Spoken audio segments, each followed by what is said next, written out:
This is our league, and this is your league. From the 55-yard line on CFL America Radio and the Sports History Network.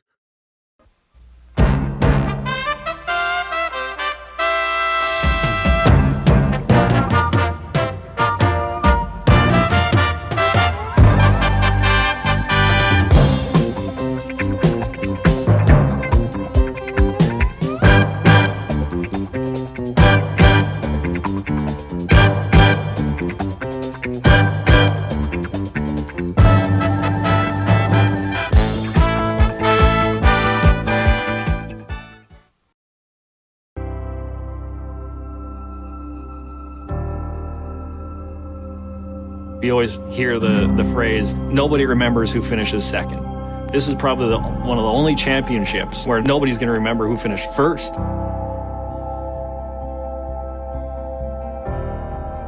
The first game in history where the clock strikes 0 and the team that's up doesn't win the game.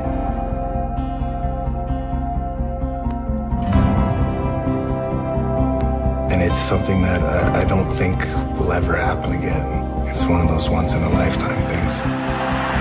Grey Cup, 2009. Montreal Alouettes and Saskatchewan Roughriders. Only 5 seconds remain in the game. Saskatchewan leads by 2 points. Montreal is in field goal range. And there's time on the clock. And now for the win.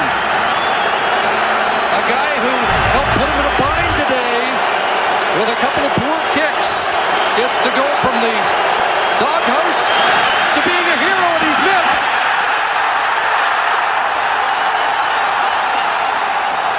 Celebration at the Rough Rider bench.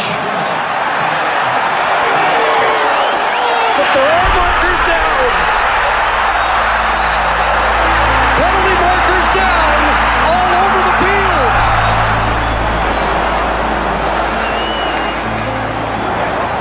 Illegal substitution, too many men on the field, Saskatchewan. Oh my. That's a 10-yard penalty. We'll repeat, first down. Paul LaPolice cannot believe it. And neither can, I'm sure, an entire province. Looked like somebody ran on late into the end zone. And now Duval gets a second chance to win the 97th Grey Cup. Ball down, ball through, and the Montreal Alouettes have come all the way back, and they are the 2009 Grey Cup champions. We thought Saskatchewan's best chance was the 13th man. As it turns out, the 13th man cost them a Grey Cup title.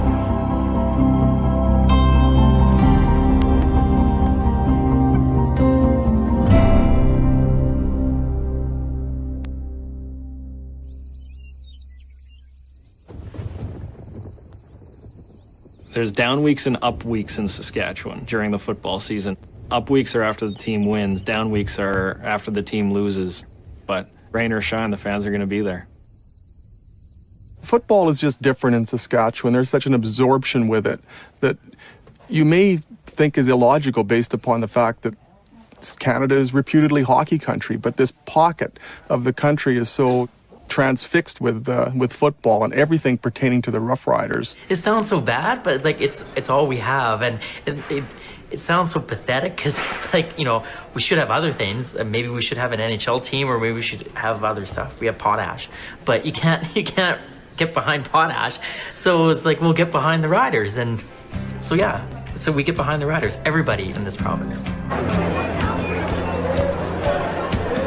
There's nothing more that proves what it's like to be in Saskatchewan when you get to go to a Mosaic Stadium on a Sunday and see 30,000 fans there, and they're all united, wanting one thing: beat Montreal, beat Edmonton, and it's something that brings us all together. They put us on the national stage, and we were the underdogs in our communities, or we felt that way anyway, and the Riders took us and they lifted us, and that was the George Reed and the Ron Lancaster years, and they won. And that's when people really became attached to the team, is when they did that. I want to be on the Riders because they never give up. They never give up, it's true. They're a really good team that they can't win the Grey Cup.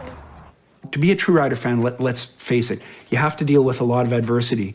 We've won 3 Grey Cups in over 100 years in an 8-team league. You know, some would say statistically that's impossible, but you know what that means is for the true Rider fan, you have to be resilient. There's several times in the franchise's history where the team's existence has been imperiled. There's several times when you've thought this franchise isn't going to go on, yet it does. Well, you know, the team almost folded a few years ago because the franchise wasn't making any money. And it was the fans that brought it back. Everybody bought a piece of the team because they needed something to bring us all together. A few years ago were pretty lean times for the Saskatchewan Roughriders for money, talent, the whole bit, and they went through a real trough and a real downtime. But with that same Saskatchewan mentality where you put your head down and go to work, they revived it, and they've got people in place now and people that have started and have built it back up again to a really great team.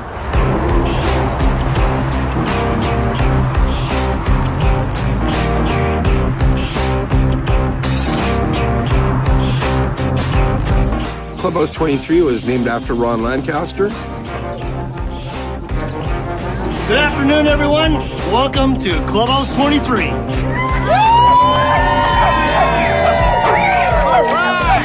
When I was growing up, we had 18 season tickets in 2 rows.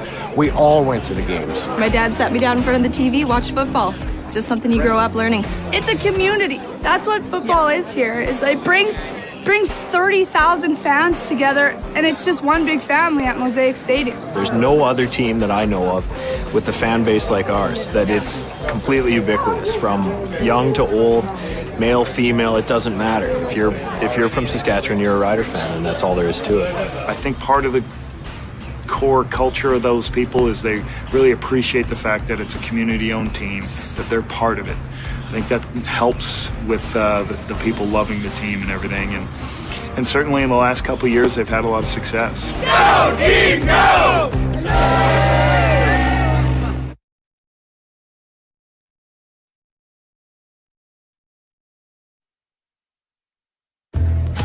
Our produce team across this province of Saskatchewan help our customers select that perfect watermelon for that watermelon helmet for game day. A special part of cheering on our Saskatchewan Roughriders. I think it's just creativity at its best. You know, it's easy to do. Cut a watermelon, eat it while you're at it, and put it on your head when you're done with it, right? Scoop out all the watermelon, and then you got the green thing, and you just set it on, and it's all about green. I definitely have wore the watermelon for. I can't say I did. Still haven't put a watermelon on my head. I don't think I will, but it was. I have. Yeah, our kids have. The kids have, but yeah. They think it's cool. They're a little comfortable the first time. You get used to it, like anything else. I don't think you can ever really get used to seeing a very normal middle-aged man with a watermelon on his head. It just doesn't seem to add up, but here it does. So it's a lot of fun. You know, and it used to be that you could, you had to almost hog tie a player to bring him to Saskatchewan to play. Now you got guys that want to come to Saskatchewan and play. They're playing out their options, so they hoping to get picked up by Saskatchewan to come and play. When my agent first told me that I was going to Saskatchewan, I looked at the city, and down south, we say Regina. So I'm like, okay, I'm going to Regina, Saskatchewan. Let me go online and see where this is and see where I'm going. So I was like, oh, man, this is where I'm going. But once I saw the fan support and, how they treat us out here, it was just, this is where I needed to be. I'm all about that.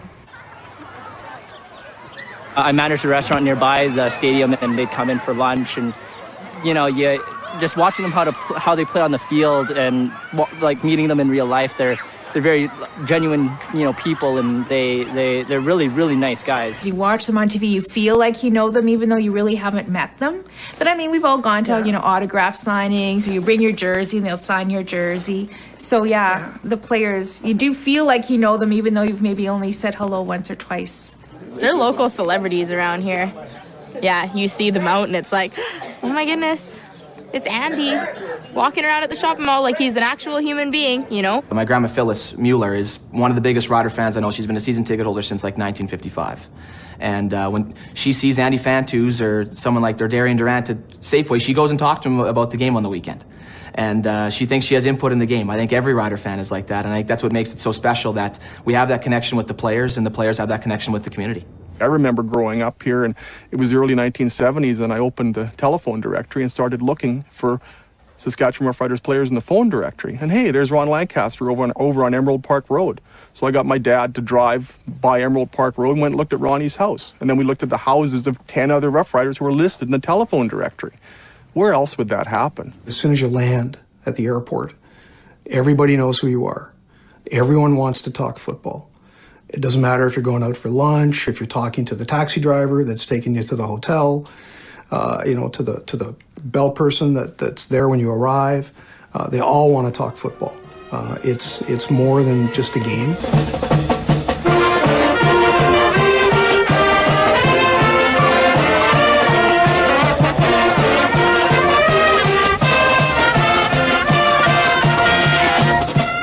We're making football beanies for Rider Pride. Anything Rider happening in the city, we wear it, or we have people wear them daily. Like,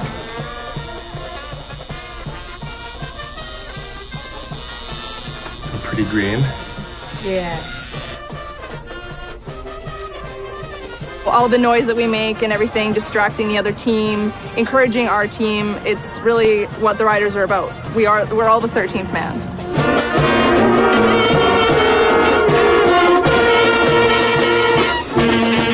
The 13th man is interesting because it really started at the grassroots. A lot of the fans, I think, kind of embraced the notion of the importance they had, the way they could impact a game. 13th man is just the crowd here. You know, anytime that any team comes here, they're going to have a lot of difficulty hearing their cadence. They're going to have a lot of difficulty communicating with one another. And that's just what our fans do. And they're going to be on them all game long, no matter what the score is. And it really, really helps our team. They retired the number 13. They put it on the back of the mascot and really made the fans, instead of an observer and supporter of the team, really a member of the team. Well, it just means that we're just always behind the team. There's 12 players on the field, and the 13th man is in the stands cheering them on and, making noise if we need to make noise to help the team out. When you get 30,000 people at the game, and Burris is the quarterback for Calgary Stampeders, and you can't hear, and the line goes offside, I'm sure it works. You have to change your game plan when you come out here and play, due to the 13th man. They, from start to finish, they're off of their feet, they're yelling, screaming, making it difficult on the opposing team. Support your team 100% when you shop at Rider Stores.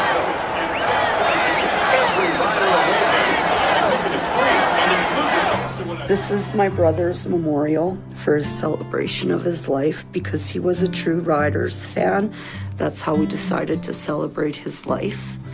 We have a lot of fans that are buried in their jersey, or the Rider flag drapes the casket.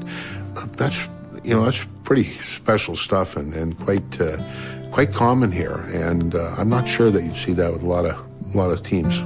I have actually buried people in their Rider gear, maybe with a football that's been signed by all the Riders from how many years ago. Little knickknacks that people have. The families really want to portray to everybody else to see how important the Riders were to their loved one. Lee Funeral Home is right next door to Mosaic Stadium. I love the dressing up aspect of it. It's not just the game that I like going to, it's seeing the other fans and how excited everybody gets, and everybody's friends when you go to the Taylor Field. I did make the leader post, yes. A friend and I were at a Labor Day game a couple years ago, opened up the sports page the next day, and we were one of the feature photos, yes. I'm Sister Adelaide Fortoski. I'm Sister Rosetta Reiniger, and we are both Ursuline sisters of Prelate. Well, I think God really loves the Riders. Now, we know that God loves everybody, and so he loves every team. But God does have a green and white Rider shirt on. Many of the people pray to win, as we do, but when we lose, we also say, you know, okay, that's the way it is for this time. Somebody has to lose. We can't win all the time, although we'd like to. We have a special prayer, what we call the office of the church, at 4:45. Very often, the games are just ending at about that time. And so, we do have to make a choice. And we humbly admit that sometimes we choose the Riders and say our prayer privately afterwards. But it's too exciting sometimes to leave it. Yay, Riders! Yay! Go Riders!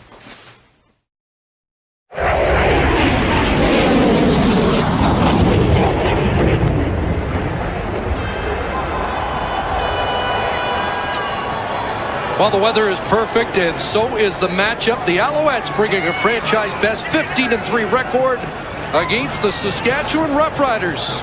We knew that there was going to be convoys of vehicles, buses, planes, everything heading from Saskatchewan to Calgary to watch this game, and we knew that it was going to be a sea of green. The Roughriders, who won the West, brought an entire province with them in their second Grey Cup in 3 years. We play Montreal pretty tough every time we play them. It's always a dogfight. And, you know, we felt like we had an advantage. With it being in Calgary, we knew we'd have the majority of the stadium being our fans. Montreal Alouettes, they are focused. You mentioned the franchise record, 15 wins. They scored 600 points this year. This is the best football team in the Canadian Football League in 2009. We're going to that games thinking, hey, we should be by far the favorites. We should be the Grey Cup favorites to win this game. And then when you walk in and see the crowd and you see just the whole atmosphere and environment, you realize that you throw everything that happened up to this point out the window. And here comes the Western Division All-Star quarterback, Darian Durant. 4,348 yards passing for Darian Durant, and he will have one thing to try and calm his nerves. He will have this crowd behind him, without question.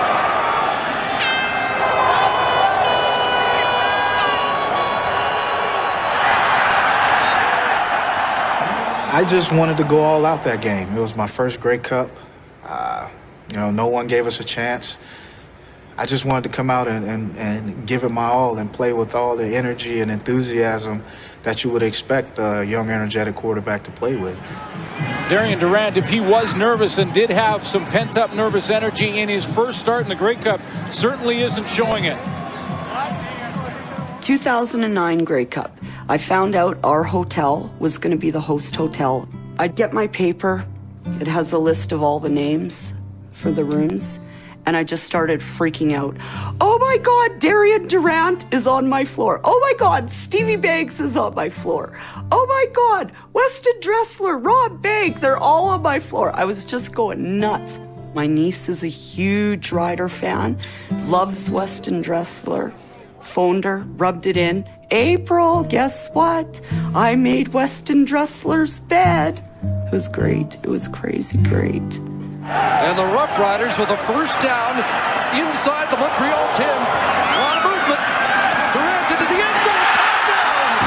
Indy Van 2. They start putting the points on the board, and you're looking at the scoreboard and thinking, this is going to happen. They're going to pull this off. They're going to beat the Montreal Alouettes. Well, during the first half, we played pretty much the best ball we could ever ask for. Meeks releases 6 receivers. Pressure over the middle. Wide open. The team's on an extreme high while you're just rolling and everyone's playing well. The defense is just stuffing them left and right.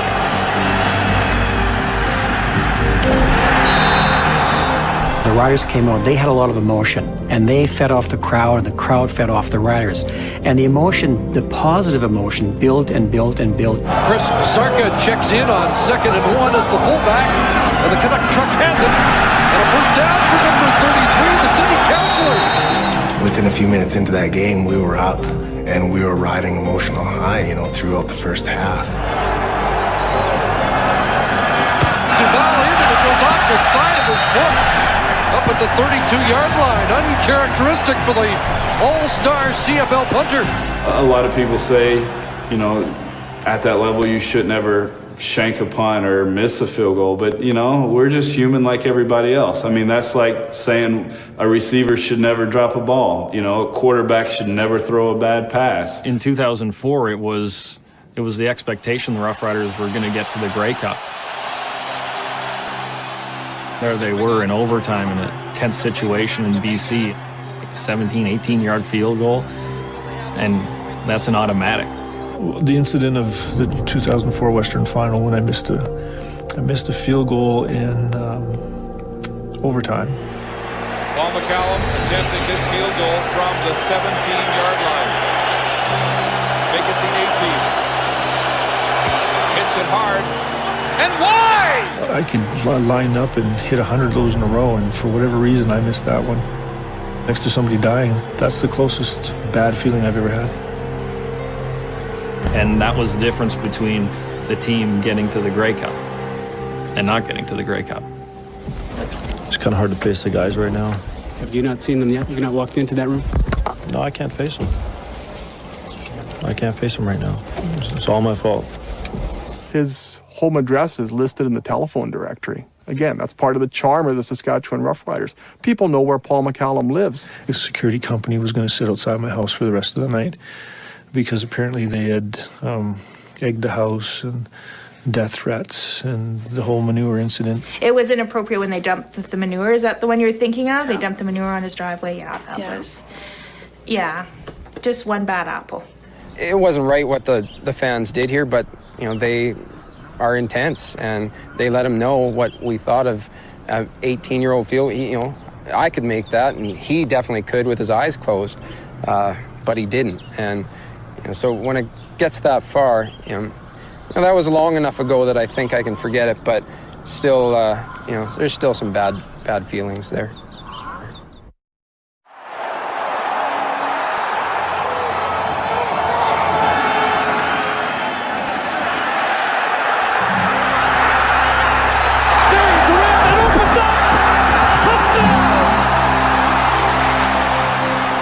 Darian Durant runs in the touchdown. They're up by 16 points. It's game over.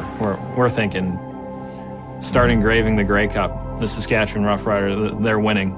I was sure of it. I think everybody in the stadium was sure of it. We went up 16. It was feeling real good. But, you know, to those who really understand the CFL, you know that 9 minutes is like 30 minutes. Football games aren't played perfectly. Lives are not lived perfectly. You know, you have to overcome adversity, and we did a good job of overcoming adversity until very late in that football game. Well, the Alouettes broke the huddle. We're going to confirm for you. Right now, the issue is 2nd and 10. Montreal. Fighting the noise. In the heat. Calvillo pulls it down. And he'll get drilled at the 25 short. You just get the sense that Montreal was such a good team that they were going to wake up at some point and kind of get their act together. 3rd and 3, the Alouettes are going for it. They're going to stay on the field. A big 3rd down gamble. Calvillo throws, Richardson got it, and they convert. And they're still alive. And anytime that you play a football team that has the firepower and has a quarterback like Anthony Calvillo, then you're asking for trouble if you don't keep what I call if you don't keep your foot on their throat, then you're in trouble. Well, I remember that sense of feeling of, you know, they're coming back and they're getting back into this game. And I remember offensively feeling, you know, we've got to continue to put drives together. Just put them away, don't let off. And Saskatchewan's so bad at that in terms of like it just seems like our teams in the past just never had that killer instinct. They're going after this game. 2nd and 7. Another critical 2nd and long. Calvillo steps up. Unload, big don't know what happened.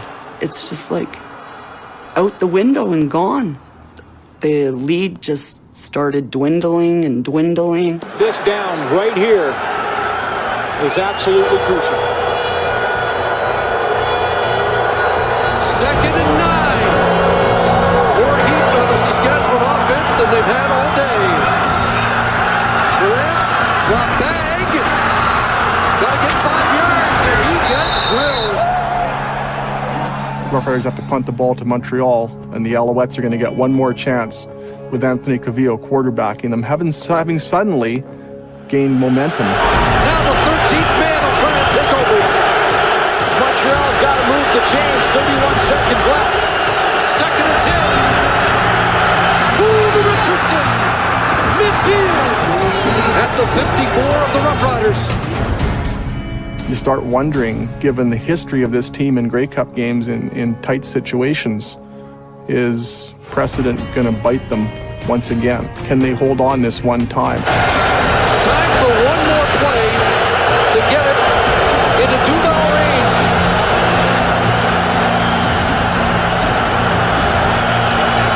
Need at least 5. Delvio steps up and they're going to get it. Montreal was able to put themselves in scoring position to kick the game-winning field goal. We'd worked all week on a blocked field goal for situations like that. And we were very confident with that situation, but it meant making a lot of substitutions to put a lot of guys in. Infamously, before the game, I said to the guys, make certain you count and get off the field if you're supposed to get off the field. There's time on the clock as Kerry Watkins puts it in the range for David Duval. This is what you dreamed of. This is when you become a kicker or punter. This is, you know, your reality, your opportunity to have the game in your hands.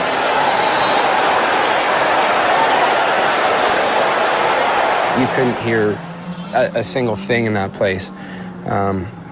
You know, everyone was screaming and jumping up and down, making sure that it would be hard for them to get their play and their kick.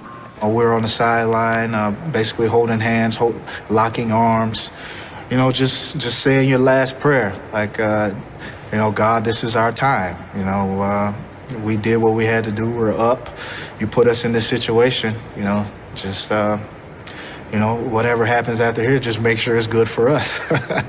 We put a special field goal block team on the field, and we expected that we'd have an opportunity to block that kick. So I remember going out, lining up, checking everything, checking the wind.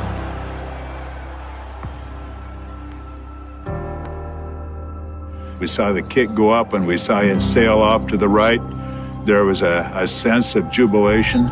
There were some players in the background who CFL officials had given championship caps to. As soon as it left his foot, it's just going to the right, and you can see like it's nowhere near the uprights. Yeah, everyone just up, you know, jumping around, hands in the air, high-fiving. When he missed, I ran on the field. I threw my helmet in the air. Just all types of joy just went through me. Fans are losing their minds. Players are running out onto the field. But then you look at the Montreal side, and they're not upset. They're not sad. And it's like, well, what do they know that we don't know? From my vantage point, all I saw was orange. The orange flag's flying right when they kick. And we all look at each other and too many men. It's got to be someone has too many men, too many men. And of course, the crowd's going crazy. They think the Riders won. Right up the last play, I was like jumping in the air. I was so happy. And then I saw the flag. And I watched the flag come down and hit the turf. And my whole body froze, and I could not take my eyes off of that flag. And I remember jumping up and down on the sidelines, but I remember within that first jump, seeing the flags come out, you know, and that, you know, that obvious high that we had of emotion being essentially drained right out of you. It happens in hockey quite often where there's too many men on the ice and we think nothing of it. But when it happened, that was just, can't happen, it can't be. In the middle of all the chaos, the good celebrating from Saskatchewan and the bad from Montreal, thinking it's over and we lost it, you see me just sit here doing this. So saying, you know, it's a flag, game's not over, we're getting another chance. I announced that we're going to have a 10-yard penalty, we're going to move the ball up. Oh my. It's a 10-yard penalty. And we're going to repeat the down and kick again. And I mean, the devastation you saw on some of the Saskatchewan players on the field was just, it was unbelievable. Paul LaPolice cannot believe it. And neither can, I'm sure, an entire province. The sad part and the tragic part was I knew seconds before the kick was executed that we had 13, but because we'd used our timeout and because we could not communicate given the noise in the stadium to get someone off the field, or no one else knew beside myself and possibly Jason Armstead, it was almost impossible to get someone off. And it was probably one of the most sickening feelings that a person could ever have. We had it. You know, we got, one of my friends has a picture of the clock, and zeros on the clock, and we're ahead. Not to be. I said, I just said, like, oh, too many men? Are you kidding me? Are you kidding me? Did that just happen? Did they just blow it? Everybody's just numb. You're just wondering, what on earth is happening? How could this happen? There's no way that can happen. Like a too many men call, like, that's almost impossible, really, you know, in a Grey Cup game. The odds of a professional kicker missing a 43-yard field goal and there being too many men on the field on defense are astronomical. I just remember going and picking up my piece of tape that I use as a spotter and start walking up, and it'll just deep breath, relax.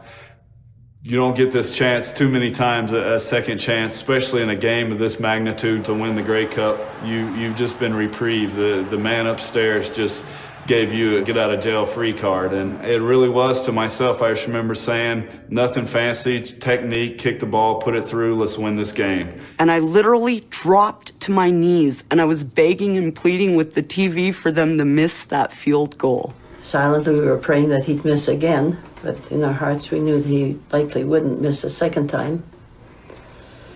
And it was just a sad feeling. I won't miss twice. I don't care where it's from. I will never miss twice.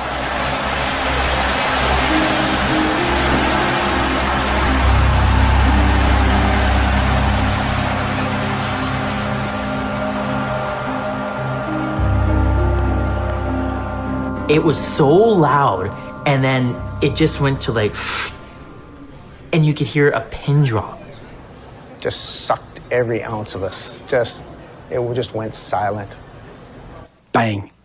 At the end of the game, it fell off the end of the cliff. I stood there like this, standing, staring. For about 5 minutes, I couldn't move. And the lady behind me asked my cousin, is he okay? Did he have a stroke? Like, what's going on? And it almost felt like that. And I said, the sun will rise tomorrow, and it did. Nobody died, but it felt like it.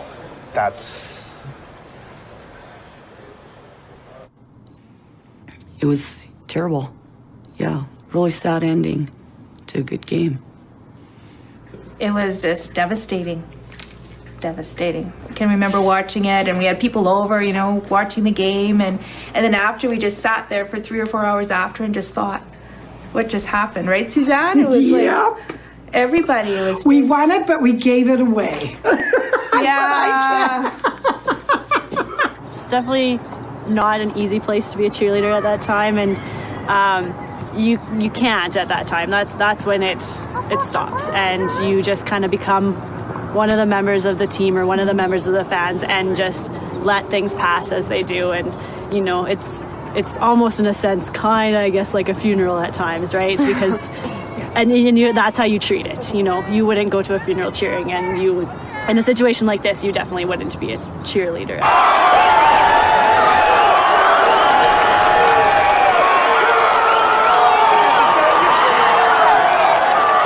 Okay, well, if you're Montreal, you won the Grey Cup because the other team, had a penalty.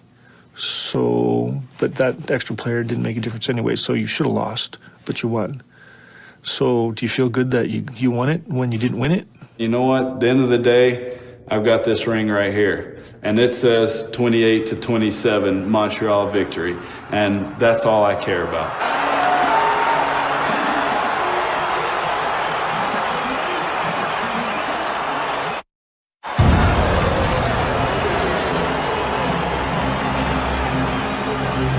It was surreal to see Paul Lapalisse, the offensive coordinator, standing there on the field just staring.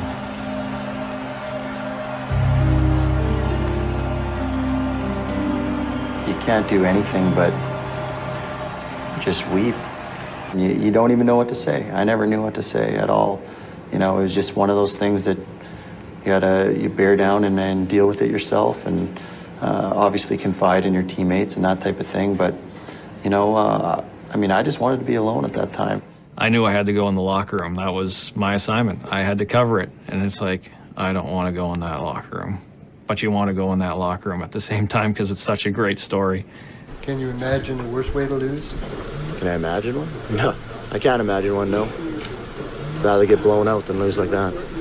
I didn't want to do any interviews. I went straight in the locker room, and I walked back to the training room. Andy Fantus and myself, we walked back to the training room, and we sat on the table and we cried our eyes out for about 20 minutes. Just cried, just non-stop tears. It took a while for it to settle in, and there was emotions of being upset, being angry, and then it finally came down to just crying.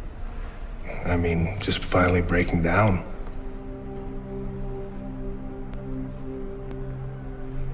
I don't blame a player. Like I said, for the rest of my life, I got to live with that. I cannot put a player in that situation and say that it's the player's fault. It's my fault. I shoulder the blame on that. Cavis, man, just a class, just A1 guy, took full responsibility. He was a special teams coach at the time. Took full responsibility, even though it wasn't his fault.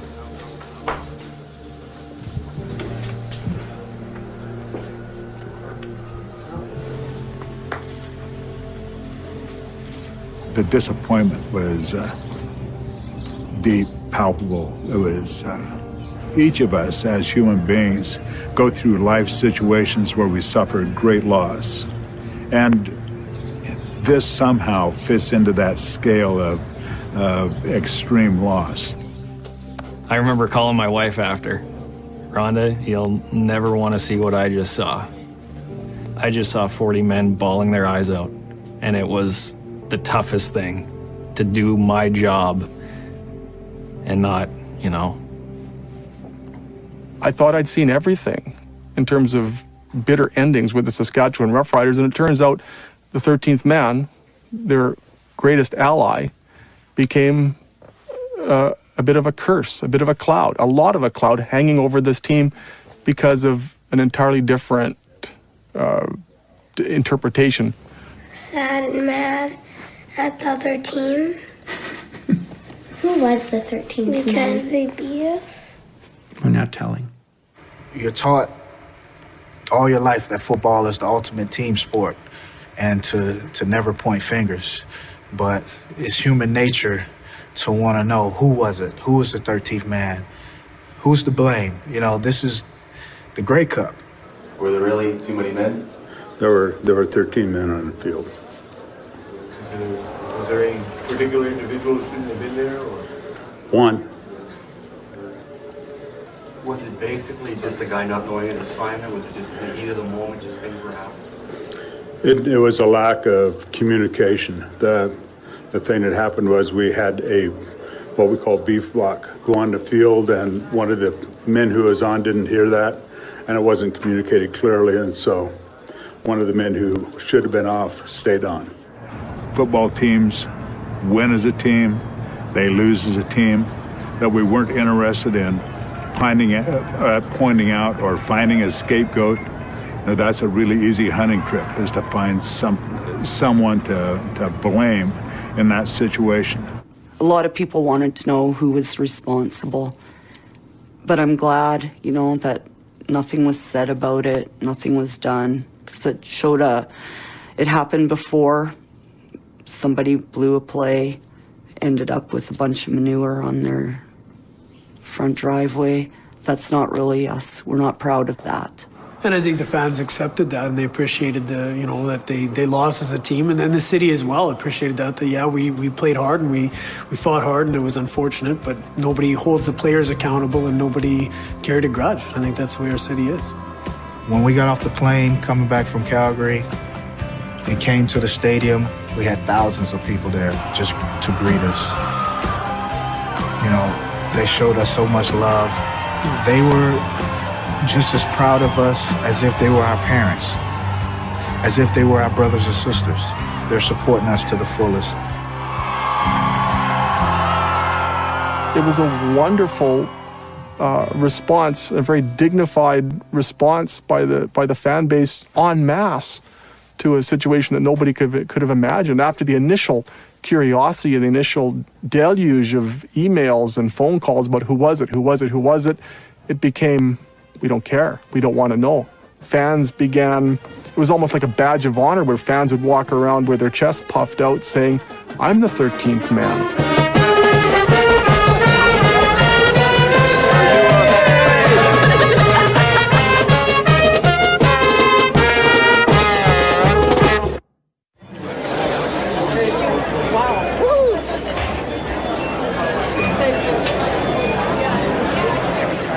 All their games, no matter where you play, when I worked for the Riders, you go to a game, the attendance would spike at every other stadium.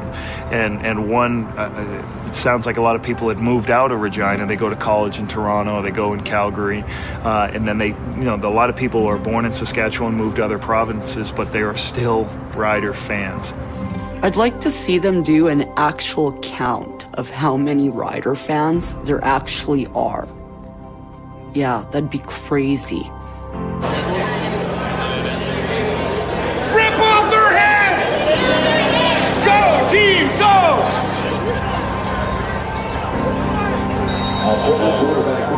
That franchise has gone through a lot.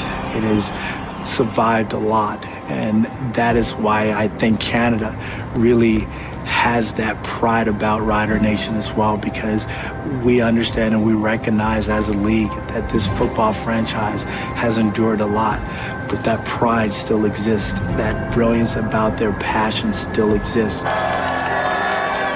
If the Riders disappeared, I'm not even sure I can even think of what that would be like for Saskatchewan and for Regina. It would be devastating for, I think, the entire community. I think the backbone of the Canadian Football League is the Saskatchewan Roughriders and the Saskatchewan Roughrider fans. And I think without the Riders, I don't think there's a CFL. There's one thing that unites us, and that's the cheering for the Saskatchewan Roughriders. So it doesn't matter what your politics, what your age, what your nationality is. It's the one thing that brings us together. Well, it's good to be a Rough Rider, and it does something for the spirit of the whole province. And if they don't win, we love them anyway. This team is such a perfect reflection of the way of life here. Logically, this team shouldn't exist, given the size of the province, yet it does. It's just a love for the game. I can't really put a finger on it. It's just everybody through the Riders has become to accept this game as part of their religion. It's a passion. We love our team. They represent us, our province, where we're from. Loud and proud. We're loud and proud, yeah.